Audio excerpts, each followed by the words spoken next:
क्या जरूरत थी शर्मा से बात करने की? बेटा मैंने तुम्हें समझाया भी था ना।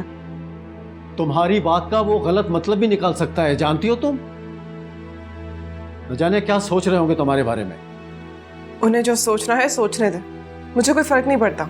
लेकिन हमें पड़ता है बेटा, मैं हूं ना सब कुछ देखने को। तुम्हें क्या जरूरत थी बात करने की? न जाने कितना बुरा लगा होगा उन्हें।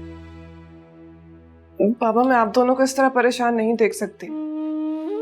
शादी ब्याह के मौके पे लोग इतना खुश होते हैं और आप लोग ओ बेटा, तुम्हें किसने कहा कि हम दोनों परेशान हैं? किसी को कहने की जरूरत नहीं है।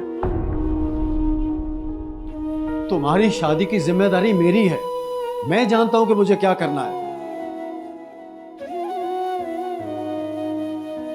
आइंदा तुम बड़ों के मामलात में नहीं बोलोगी और ना ही शर्मा और उनके घर वालों को लेकर कोई शिकायत करोगी। Is that clear?